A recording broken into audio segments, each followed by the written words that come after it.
오늘 성경은 하박국 2장 9절부터 20절에 있는 말씀인데, 하박국 2장 9절서부터 20절에 있는 말씀은 구약성경 1303면에 있습니다.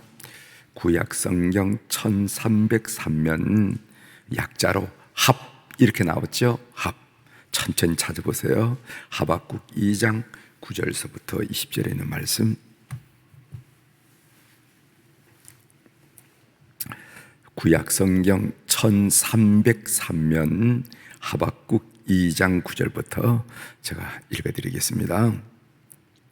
재앙을 피하기 위하여 높은 데 깃들이려 하며 자기 집을 위하여 부당한 이익을 취하는 자에게 화했을진저, 내가 많은 민족을 멸하는 것이 내 집에 욕을 부르며 내 영혼에게 죄를 범하게 하는 것이 되었도다. 담에서 돌이 부르짖고 집에서 들보가 응답하리라. 피로 성읍을 건설하며 불의로 성을 건축하는 자에게 화했을진저, 민족들이 불탈 것으로 수고하는 것과 나라들이 헛된 일로 피곤하게 되는 것이 만군의 여호와께로 말미암음이 아니냐. 이는 물이 바다를 덮음같이 여호와의 영광을 인정하는 것이 세상에 가득함이니라.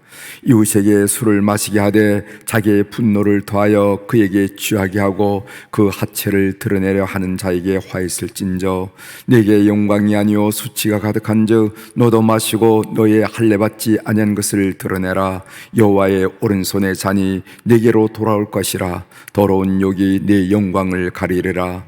이는 내가 아래 보내 강포를 향한 것과 짐승을 죽인 것 곧 사람의 피를 흘리며 땅과 성읍과 그 안에 모든 주민에게 광포를 행한 것이 내게로 돌아오리라. 새긴 우상은 그 새겨 만든 자에게 무엇이 유익하겠느냐? 부어 만든 우상은 거짓 스승이라. 만든 자가 이 말하지 못하는 우상을 의지하니 무엇이 유익하겠느냐? 남에게 깨라 하며 말하지 못하는 돌에게 일어나라 하는 자에게 화했을진저, 그것이 교훈을 베풀겠느냐? 보라, 이는 금과 은으로 입힌 것인즉 그 속에는 생기가 도무지 없느니라. 오직 여호와는 그 성전에 계시니 온 땅은 그 앞에서 잠잠할지니라 하시니라. 아멘. 20절까지 함께 읽었습니다.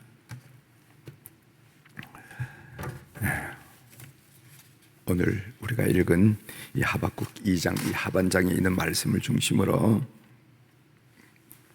주제를 인생 문제에 대한 대답은 오직 예수, 이렇게 주제를 잡고 같이 새벽 묵상을 나누려고 합니다.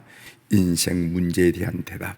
우리가 인생을 살면서 오늘 하박국이 질문하듯이 인생에 여러 문제가 있지 않겠습니까? 우리가 질문하고 싶은 것들, 그런 문제의 해답은 오직 예수이다 하는 이야기를 함께 나누려고 합니다. 우리가 지금 하박국 예언자 하박국에 대해서 배우고 있는데, 이 하박국은 이 보통 예언자와는 좀 달라요.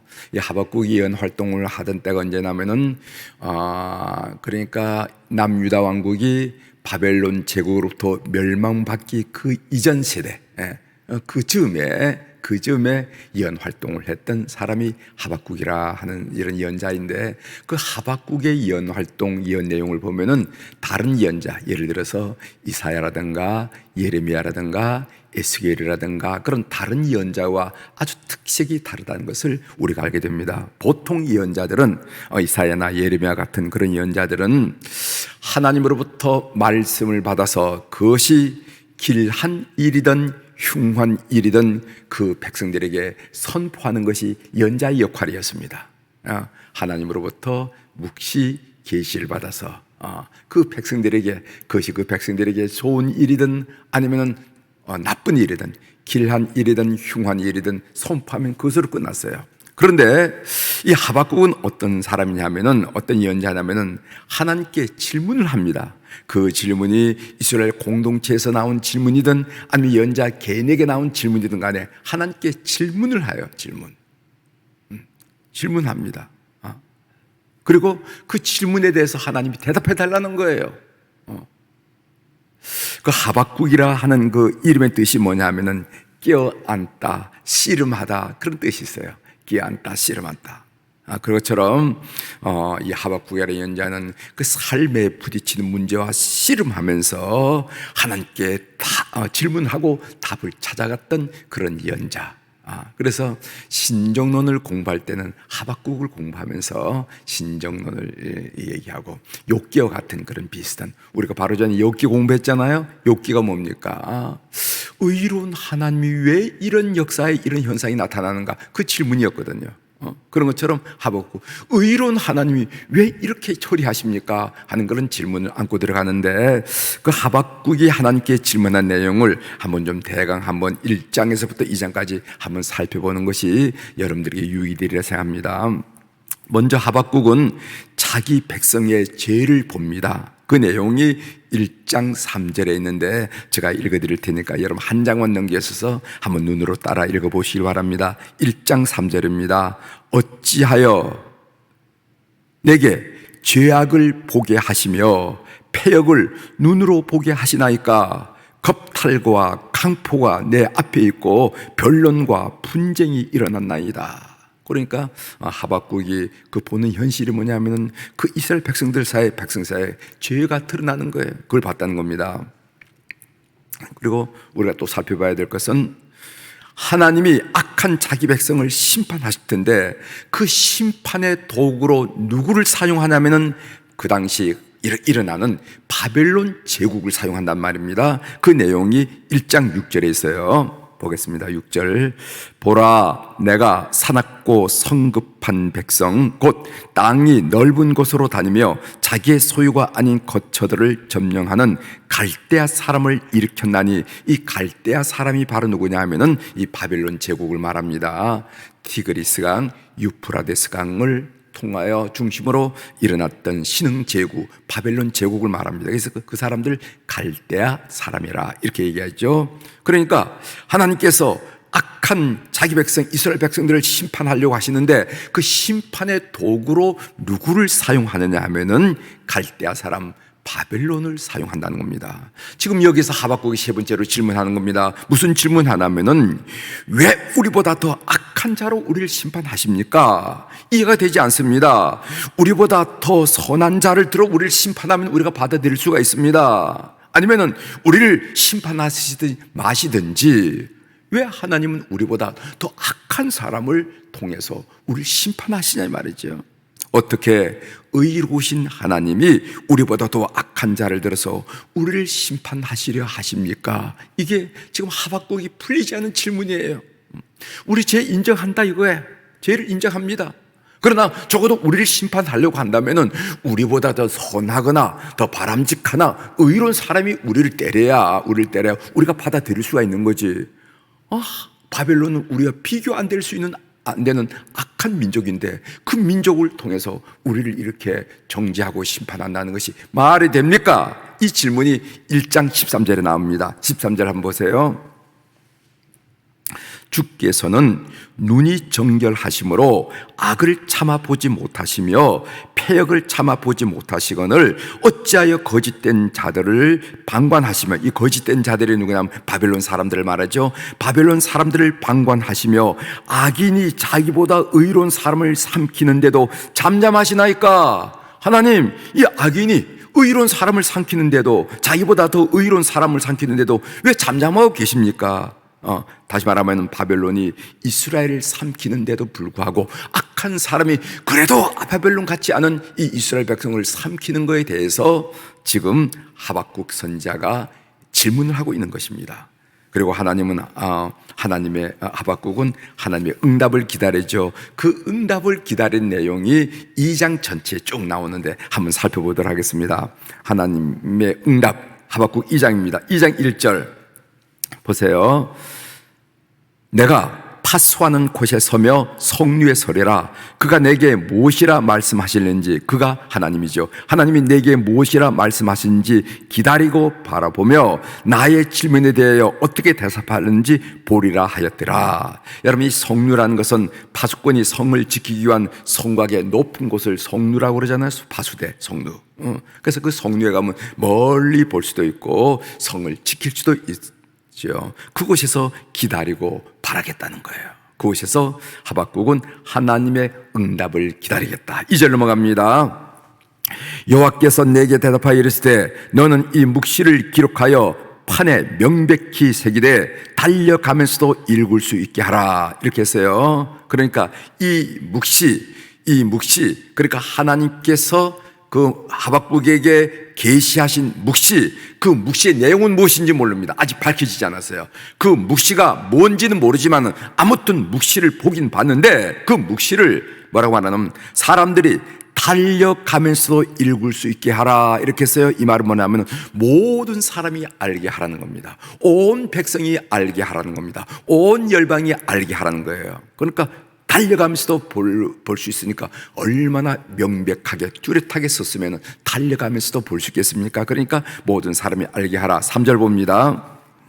이 묵시는 정한 때가 있나니 그 종말이 속히 이르겠고 결코 거짓되지 아니하리라. 비록 터질지라도 기다리라. 지태지지 않고 반드시 응답하리라. 그런데 이 묵시 그 내용이 무엇인지 모르지만 그 묵시의 특징이 있어요. 그 특징이 첫 번째로는 정한 때가 있다는 겁니다. 하나님이 정한 때가 있다는 겁니다. 조금 지금 바람이 찬바람이 나온 것 같아요. 차라리 끄는 게 낫겠어요. 예? 추워지죠? 그러니까 찬바람이 나온 것 같으니까 차라리 끄시는 게 좋을 것 같아요. 정한 때가 있다는 것. 두 번째로는 결코 그 묵시는 거짓되지 않다는 거예요.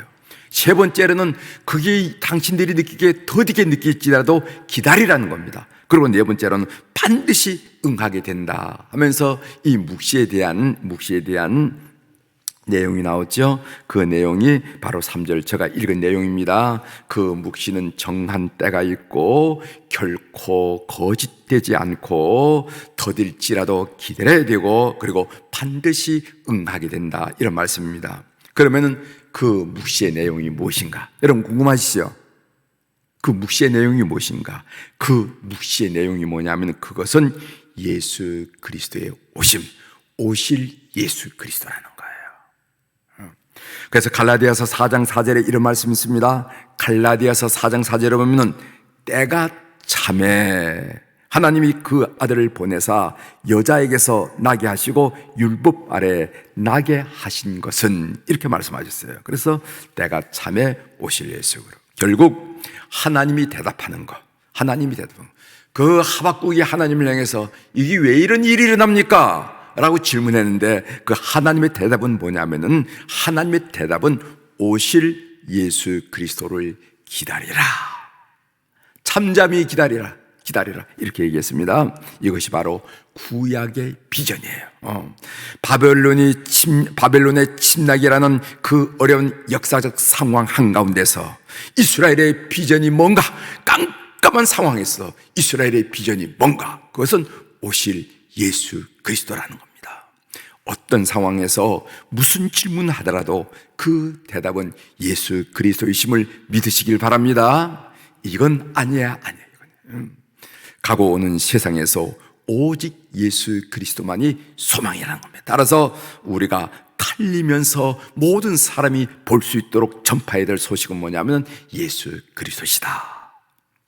그렇다면 우리는 예수 그리스도에 대해서 어떤 반응을 보여야 할까? 그 내용이 오늘 우리가 읽은 본문인데 먼저 4절을 보겠습니다. 4절을 보면은요, 하박국 2장 4절이죠. 4절 하반절에 보면은 의인은 그의 믿음으로 말미암아 살리라. 이런 말씀이 있습니다. 그 뜻은 그의 믿음으로 말미암아 살리라. 그 뜻은 뭐냐면은 의인의 믿음은 하나님의 신실하심에 자신을 의탁하는 것을 보고 의인의 믿음, 그의 믿음으로, 이 말이 그의 믿음이란 건 뭐냐? 하나님의 신실하심에 자신을 의탁하는 거. 이것을 보고 그의 믿음이라 그런다. 그래서 제가 여러분들에게 믿음을 소개할 때 항상 세 가지 요소가 있다는 걸 얘기하죠. 그 믿음은 알아야 되고, 두 번째는 그 믿음을 내가 받아들여야 되고, 그리고 세 번째로는 그 믿음의 내용을 내 삶을 딱 신뢰하는 걸 말하는 신뢰하는. 이것이 나중에 로마서에서 바울에게 영향을 줬고, 이것이 루트에게 영향을 준 말씀이라는 것을 여러분이 알 줄 믿습니다. 두 번째로 14절 보겠어요. 이는 물이 바다를 덮음같이 여호와의 영광을 인정하는 것이 세상에 가득함이니라. 여러분, 복음성가에서 많이 고백하는 내용이죠. 하나님의 영광이 온 세상에 가득한다. 어떻게? 물이 바다를 덮음같이 여호와의 영광을 인정하는 것이 세상에 가득함이라. 이것은 세상에 충만한 하나님의 영광을 인정하라는 것입니다. 그리고 세 번째로 20절 오직 여호와는 그 성전에 계시니 온 땅은 그 앞에서 잠잠할지니라 하시니라. 그러니까 하나님의 통치 앞에 잠잠하라. 악인들이 아무리 강성하다 하더라도 하나님 앞에서는 모두 녹아 없어질 것이다. 그래서 하나님의 통치 앞에 잠잠하라. 이것이 이 계시 오실 예수 그리스도 앞에서 우리가 보여야 할 반응이라는 겁니다. 보이는 거예요.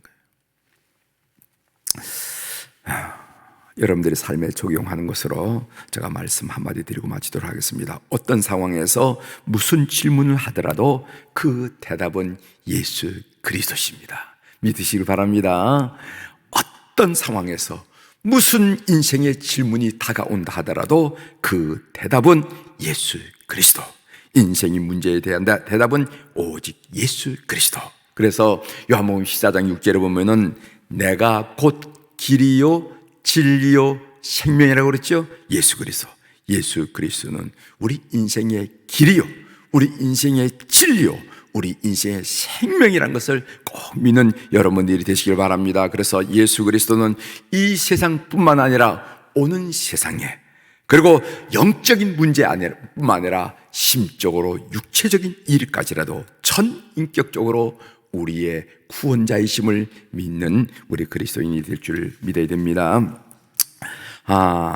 누군가 저에게 목사님, 인생을 살면서 인생 중에 가장 잘한 것은 뭐예요? 이렇게 물어본다면은 저는 뭐라고 되나? 아침에 새벽에 묵상하면서 그 생각이 퍼뜩 나더라고요. 누군가가 저를 향해서 목사님, 이제 인생을 사셨는데 그 인생 중에 제일 잘한 일이 뭡니까? 제일 잘한. 여러분들도 제일 잘한 게 부인, 아내를 만난 일, 아니면 무슨 직업 선택한 일, 전공을 이런 일을 한 일, 어떤 친구를 이런 일들이, 좋은 일들이 여러분들에게 많이 있지 않겠어요? 그런데 누군가 저에게 인생 중에 가장 잘한 일이 뭐라고 묻는다면은 저는요, 예수 그리스도를 만난 거예요. 여러분들도 그렇게 되길 바랍니다. 여기 우리 자매님들도 계시고 우리 형제들도 계신데, 자매님들 그래도 내 남편 만난 거죠. 그것도 소중해요. 또 우리 남자분들이 이런 인생을, 이런 직업을 선택한 건 잘하냐, 그것도 대답이 됩니다. 그러나 여러분들에게 그 모든 것을 꼼꼼히 생각할 때 내 인생 중에 가장 잘한, 물론 그것은 하나님의 은혜이지만은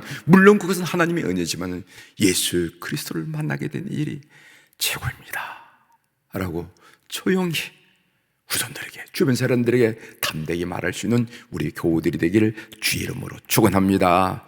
인생의 모든 질문에 대한 답은 예수 그리스도시다 하는 것을 다시 한번 마음속에 확신하고 일어서는 교우들이 되기를 주의 이름으로 축원합니다. 기도하시겠습니다.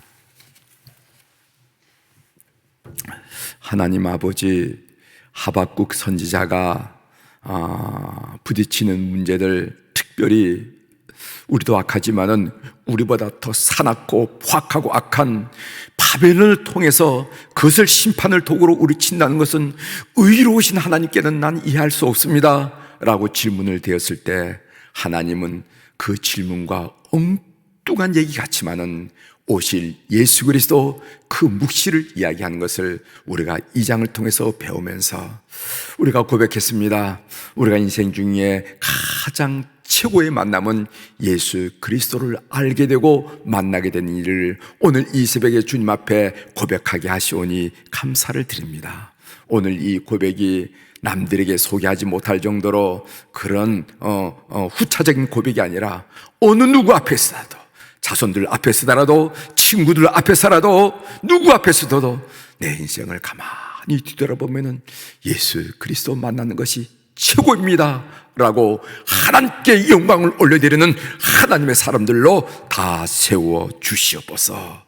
하나님, 오늘 또 우리 사랑교우들이 주님 앞에 1000번째 헌금을 올려드리고 각가지 종류의 내용을 담아서 감사헌금을 올려드릴 수 있도록 은혜를 베풀어 주셔서 감사합니다. 눈 밝으신 우리 하나님 아버지, 귀 밝으신 우리 하나님 아버지, 우리 눈가에 있는 눈물 자국, 우리 입가에 새어나오는 한숨조차도 한순간도 놓치지 않고 새기신 우리 하나님 아버지, 이 헌금을 주께서 연락하여 주시고 역사하여 주시옵소서. 그래서 하나님을 찬양하고 하나님께 영광을 올리던 그 놀라운 일들을 우리 삶에서 경험하도록 은혜를 베풀어 주옵소서. 하나님, 우리 교우들 가운데 환우들이 있습니다. 병원에서 그리고 또 병원에서 퇴원해서 가정에서 치료받고 진료받고 있는 우리 환우들, 하나님, 오늘 또 같은 마음으로 주님께 그 얼굴들을 그리며 호소하고 있사오니 시간과 공간을 초월하신 우리 주님께서 그들을 방문하여 주시옵소서. 그들의 영혼을 휘어잡아 주시고 그들의 심령을 휘어잡아 주시고 그들의 육체를 휘어잡아 주셔서 하나님의 놀라운 역사가 그들 속에 전인격적으로 나타날 수 있도록 은총을 베풀어 주시옵소서. 하나님만이 하신 일인 줄 믿사오니 오늘 또 그들 가까이 다가가셔서 그들을 만져 주시옵소서. 하나님, 이 새벽에 특별히 추운 환절기에 우리 교회 안나 여선교 회원들, 모세 남선교 회원들을 비롯한 어른들을 축복하며 기도하게 하시오니 감사를 드립니다. 하나님, 젊은 날 주님 바라보면서 세상의 유혹과 세상의 소리에 기웃거리거나 방황하지 않고 오직 주님만을 섬겨왔던 소중한 이들입니다. 하나님, 그들을 축복하여 주시고 그들의 여생이 황홀하고 찬란할 수 있도록 은총을 베풀어 주시옵소서.